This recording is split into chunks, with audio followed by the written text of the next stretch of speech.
Hello, সবাই কেমন আছো? আশা করি সবাই ভালো আছো, সুস্থ আছো। আমি মোহাম্মদ ইব্রাহিম, পলিটেকনিকে অধ্যয়নরত শিক্ষার্থীদের জন্য ফিজিক্স 2 বিষয়ের সকল অধ্যায়ের প্রমাণ এবং গাণিতিক সমস্যা আমি সমাধান করাচ্ছি। তো আজকে তাপের প্রকৃতি ও যান্ত্রিক সমতা এই অধ্যায়ের প্রথম অংশ নিয়ে হাজির হয়েছি। প্রথম অংশে থাকছে আমার আদর্শ গ্যাসের ক্ষেত্রে প্রমাণ করো যে CP minus CB is equal to R. এখানে আমার সিপি সিবি আর কি এইটা আগে বুঝতে হবে। সি এইটা হচ্ছে প্রকাশ, এটা হচ্ছে তাপ ধারণ ক্ষমতার প্রকাশ। পি হচ্ছে যা প্রেসার বা চাপ। সিপি একসাথে এটা বলতে বোঝায় স্থির চাপে তাপ ধারণ ক্ষমতা। সিবির মানে হচ্ছে ভি মানে ভলিউম মানে আয়তন বোঝায়, আর সি হচ্ছে তাপ ধারণ ক্ষমতা। তো স্থির আয়তনে তাপ ধারণ ক্ষমতাকে বলা হয় সিভি। তাহলে এখন সিপিটা কাকে বলে? আমার যদি চাপটা স্থির রেখে এক মোল গ্যাসের তাপমাত্রা যদি আমি 1 ডিগ্রি বাড়াতে পারি, তখন যে তাপটা বা যে কার্য সম্পন্ন হবে সেটাকে বলা হয় সিপি। আর সিবিটা কি সেম একইভাবে, যদি আমি আয়তনটা স্থির রেখে এক মোল গ্যাসের তাপমাত্রা যদি আমি 1 ডিগ্রি বাড়াতে পারি, তখন যে কাজটা আমার সম্পন্ন হবে সেটা হচ্ছে সিবি। কাটো তো। এবং আর হচ্ছে গ্যাসের ধ্রুবক। তো এখন আমার যেহেতু এটা একটা আদর্শ গ্যাসের ক্ষেত্রে এই প্রমাণটা করব, তো আমার এখানে 1 মোল আদর্শ গ্যাস নিব। তো আমি এখানে একটা সিলিন্ডার নিয়েছি, সিলিন্ডারের ভিতরে 1 মোল আদর্শ গ্যাস নিয়েছি। এই 1 মোল গ্যাস, এই গ্যাসের ভিতরে আমার কি কি বিষয় কাজ করতেছে? এই 1 মোল গ্যাসের ভিতরে একটা চাপ কাজ করতেছে। সেই প্রথম অবস্থায় এই চাপটা মনে করলাম আমরা পি, চাপকে পি দ্বারা প্রকাশ করা হয়। এবং এই যতটুকু জায়গা জুড়ে এই গ্যাসটা আছে, সম্পূর্ণ জায়গাটাকে বলা হয় আয়তন। এখানে একটা কাজ করতেছে, এই গ্যাসটা কতটুকু জায়গা থাকতেছে, একটা আয়তন কাজ করতেছে, সেটা হচ্ছে ভি ধরা হয়েছে। এবং এর মধ্যে যে অন্ত বা ভিতরে যে শক্তিটা কাজ করতেছে সেটা ইউ ধরা হয়েছে।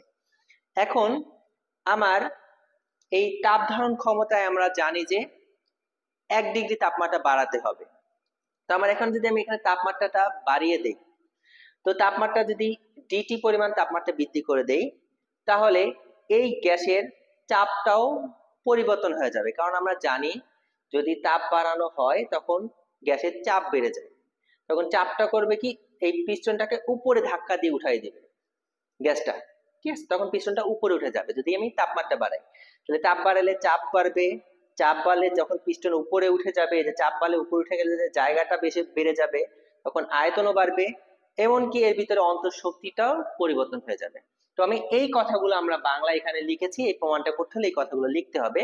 তো দেখো এখানে কি লিখেছি, যে একটি সিলিন্ডারে 1 মোল গ্যাস নেওয়া হয়েছে, এই যে 1 মোল গ্যাস নিয়েছি, এবং সিলিন্ডারের চাপ, এই সিলিন্ডারটার এই 1 মোল গ্যাসের চাপ, আয়তন এবং অন্তঃশক্তি আমার হচ্ছে পি, ভি এবং ইউ দ্বারা প্রকাশ করা হয়েছে। এখন ডিটি পরিমাণ যখন আমরা তাপমাত্রা বৃদ্ধি করব, তখন চাপ, আয়তন, অন্তঃশক্তির পরিবর্তনটা কি কি হবে? ডিপি পাবো, ডিবি পাবো এবং ডিউ।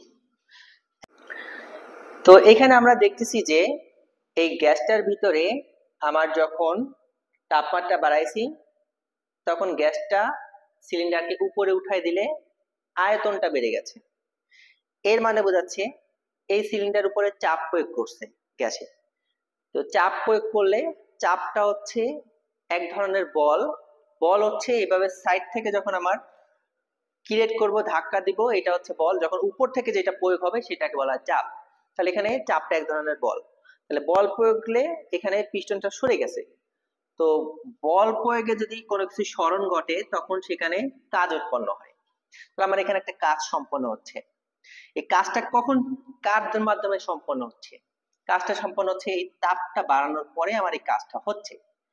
তাপের ফলে কাজ হচ্ছে। তাহলে তাপের ফলে যদি কাজ হয়, তাহলে সেটা আমার তাপগতিবিদ্যার প্রথম সূত্রে পড়ে যায়, যে তাপ কাজ এবং কাজ তাপে রূপান্তরিত হলে তাপ কাজের সমানুপাতিক। এটা তাপগতিবিদ্যার প্রথম সূত্র। এই কারণে আমার এখানে তাপগতিবিদ্যার প্রথম সূত্র অনুসারে এটা প্রমাণ করব। তো প্রথম সূত্রের সমীকরণ আকারে প্রকাশ করলে আমরা এটা পাই। তো এখন আমার এই সমীকরণটা থেকে আমার এই প্রমাণটা আনতে হবে। তো এখন আমার এখানে যেহেতু ডি কিউ ডিইউ ডিডব্লিউ আছে, কিন্তু আমার সিপি সিবি এগুলো আনতে হবে। তাহলে সিপি এর সমীকরণ কি, সিবি সমীকরণ কি আনতে গেলে কি করতে হবে, এগুলো তোমাদের জানতে হবে। তো এখানে আমরা সিবি সূত্রে আমরা জানি, এটা তোমরা মনে রাখবা, সিবি সমান হচ্ছে ডিউ বাই ডিটি। তো এখান থেকে আমার ডিউর মানটা যদি আমি বের করি, নিচে কিছু না থাকলে মনে মনে 1 থাকে, কোনাকুনি গুণ করলে ডিউ 1 এর সাথে গুণ করলে ডিউ থাকবে, আর সিবির সঙ্গে ডিটি গুণ করলে সিবি ডিটি থাকে। তাহলে আমার এই ডিউ এর মানটা কি পাচ্ছি, সিবি ডিটি। ডিডব্লিউ মানটা আমরা পরে বসাবো। সিবি পেয়ে গেছি। এখন সিপি আনতে গেলে কি করতে হবে, সেম একইভাবে সিপি সমীকরণ জানতে হবে, সিপিটা কিভাবে পাওয়া যায়। সিপি সমান তোমার হচ্ছে ডি কিউ বাই ডিটি, এটা তোমার মনে রাখতে হবে। তাহলে আমার এখানে সেম একইভাবে কোনাকুনি গুণ করলে নিচে 1 থাকে, 1 এর সাথে এটা গুণ করলে ডি কিউ সমান সমান সিপি ডিটি আসে। তাহলে আমার এখানে আরেকটা কি পাচ্ছি, ডিকিউর পরিবর্তে দিতে পারবো কি সিপি ডিটি। এই ডিকিউর পরিবর্তে দিব কি আমরা সিপি ডিটি। এখানে সিবি ডিটি পেলাম। আর একটা আছে ডিডব্লিউ, এখানে কাজের পরিবর্তে আমরা কি দিতে পারি, একটু আমরা আগে শিখছি যে কাজ কাকে বলে, বল প্রয়োগে সরণের হারকে কাজ বলে। এখন বলটা এখানে প্রয়োগ করে কে, পি, প্রেসারটাই হচ্ছে এখানে বল। আর এবারে সরবে কে, সরলে কি পারবে, আয়তন পাবো। সরলে আমার জায়গা বাড়তিছে, আর জায়গা বললে সেই জায়গাটাকে কি বলে, আয়তন। তাহলে আমার এখানে সরতিছে কি, আয়তনটা পাচ্ছি। ঠিক আছে, তো আমার চাপের ফলে এই আয়তনটা পাচ্ছি, আয়তনের পরিবর্তন হচ্ছে। তাহলে যেহেতু কাজটা পরিবর্তনশীল, আয়তনটা হবে পরিবর্তনশীল। তাহলে আমার এখানে পাচ্ছি কি, কাজ সমান বল গুণ সরণ। এখানে বল এটা, সরণ হচ্ছে টিপি। তো আমার এই কাজের সূত্রটা আমার এখানে বসাতে পারবো কি, বল গুণ সরণ। তাহলে তুমি এটা সমীকরণ 1 ধরে রাখো।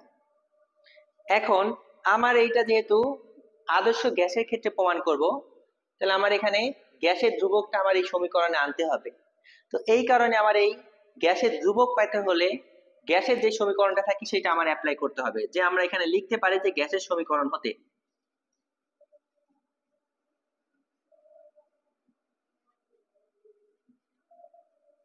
তো গ্যাসের সমীকরণ আমরা শিখেছি PV = nRT। এটা তোমরা জানো গ্যাসের সমীকরণ, চার্লস আর বয়েলসের সূত্র অনুসারে PV = nRT বা MRT। তো এখানে আমার গ্যাসটা ব্যবহার করা হয়েছে 1 মোল। 1 মোল গ্যাস ব্যবহার করা হয়েছে এই কারণে 1, এটা হচ্ছে n এর মান, বা m আসলে m এর মান। তাহলে এখানে যদি আমি 1 বসাই, 1 এর সঙ্গে RT গুণ করলে এই n এর মান 1 বসাই দিলে তখন শুধু আমার এখানে RT থাকে। তো এখন দেখো এই সমীকরণ 1 এ প্রমাণে কোনো d নাই, ঠিক আছে। তো এখানে তোমার এখন কাজ হচ্ছে এইটাকে এই সমীকরণে অ্যাপ্লাই করবা। তাহলে এটা যদি বসাতে চাও, এখানে সবার জায়গায় d আছে, d, ঠিক আছে। এই কারণে আমার এখানে d আনতে হবে। তো d টা যদি আনতে চাও, এখানে আমার এখানে d আনতে হলে সমকলন করতে হয়। সমকলন মানে ডিফারেন্সিয়েশন, আর ব্যবকলন মানে ইন্টিগ্রেশন। তো এখন আমার ডিফারেন্সিয়েশন করার নিয়ম হচ্ছে d বাই d। ডিফারেন্সিয়েশন করব কার সাপেক্ষে করব, এখানে কার জন্য সবকিছু পরিবর্তন হয়ে গেছে, এই তাপমাত্রা dt এর জন্য হচ্ছে সবকিছু পরিবর্তন পেয়েছি। তাহলে আমার পরিবর্তনটা কাকে ধরতে হবে, dt কে। এইটা হচ্ছে ডিফারেন্সিয়েশন নিয়ম, এইটা পরিবর্তন ধরে করতে হবে। তাহলে এখন উভয় পক্ষে আমার d বাই dt দ্বারা গুণ করে নেব, কিংবা ডিফারেন্সিয়েশন এটা লিখে দিলেও হয়ে যাবে, তাপমাত্রা সাপেক্ষে করা হয়েছে। তাহলে আমার এখানে ব্র্যাকেট ইউজ করলেও হবে, না করলেও কোনো সমস্যা নাই, ঠিক আছে। দুই জায়গায় ব্র্যাকেট ইউজ করলেও হবে, না করলেও হবে। তো আমার d বাই dt একবার এইটাকে করব pv কে, আবার d বাই dt করব rt কে। তো এবার আমরা ডিফারেন্সিয়েশনের একটা রুলস জানি যে যদি আমার d বাই dx, এই রুলসটা সবাই জানো।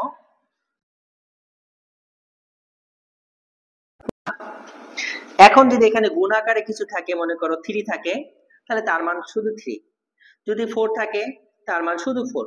ঠিক আছে, গুণ আকারে থাকলেই পাশেরটা বসবে, যোগ বিয়োগ আকারে থাকলে কিন্তু বসে না সংখ্যা। যোগ বিয়োগ আকারে থাকলে হয় 0। এখানে গুণ আকারে আছে, টি এর সঙ্গে টি মিলে গেছে, ডি এর সঙ্গে ডি মিলে গেছে। একটু আগে যে শব্দটা দেখা, গুণ আকারে থাকার কারণে এখানে আর এখান থেকে আমরা কি পাচ্ছি, এখান থেকে পাচ্ছি হচ্ছে পি। যেহেতু আমার এখানে স্থির চাপ এবং স্থির আয়তন নিয়ে করতে হবে, চাপটাকে স্থির রাখা হয়, মানে চাপটা স্থির মানে কি ওইটাকে নিয়ে আমার কাজ করা যাবে না। যেহেতু আমার চাপকে স্থির রাখবো, তাই চাপটাকে আমার ডিফারেন্সিয়েশন করা যাবে না, এখন পিটাকে ডিফারেন্সিয়েশনের বাইরে নিয়ে আসছি। তাহলে ডিফারেন্সিয়েশন করবো কাকে, খালি বেকে। এখন তুমি যদি এটা নিচে 1 থাকলে কোনাকুনি গুণ করো, তাহলে তুমি অনের সঙ্গে পিডিবি গুণ করলে পিডিবি আসবে, আর আর এর সঙ্গে ডিটি গুণ করলে আর ডিটি হবে। এখন আমার এই পিডিবি এই মানটা সমীকরণ 1 এ বসাবো। তো আমি এখানে লিখতে পারি সমীকরণ 1 হতে, সমীকরণ 1টা আমরা কি পেয়েছিলাম, সিপি ডিটি সমান CB DT plus PDB. CP DT সমান সিবি ডিটি, আর পিডিবির একটা মান পেয়েছি, সেটা কি আর ডিটি। পিডিবির মান পেয়েছি আর ডিটি। তো আমি এখানে সাইড ব্র্যাকেটে লিখে দিতে পারো এখানে এইভাবে, যে পিডিবি সমান আমরা কি পাচ্ছি আর ডিটি। তাহলে আমার এখানে দেখো সব জায়গায় ডিটিটা কমন আছে, এখানে তুমি এখানে ডিটিটা কমন নিতে পারো। কমন নিলে এখানে থাকবে সিবি, এখানে ডিটি কমন নিলে থাকবে আর। তো এবারে এই ডিটি ডিটি বাদ দিয়ে দিতে পারবো, কারণ এটা গুণ আছে, ওই সাইডে গেলে ভাগ হলে এমনি কাটাকাটি যাবে। এবার এই আরটা সিবিটা আর এর সঙ্গে যোগ আকারে আছে, সিবি এখানে নিয়ে আসলে কি হয়ে যাবে, বিয়োগ। তাহলে আমার কাঙ্ক্ষিত প্রমাণটা পেয়ে গেলাম যে CP minus CB is equal to R. তো প্রথম অংশে আমার CP minus CB is equal to R এইটা রয়েছে এই অধ্যায়ের, আর দ্বিতীয় অংশে থাকবে হচ্ছে PV power gamma is equal to ধ্রুবক। তো দ্বিতীয় অংশের ভিডিওটা এই অংশের ডেসক্রিপশন বক্সে লিংকটা আপলোড করা থাকবে, তোমরা দেখে নিতে পারবা। এবং আমার ভিডিওটা যদি ভালো লাগে অবশ্যই আমার চ্যানেলটা সাবস্ক্রাইব করবা। ধন্যবাদ।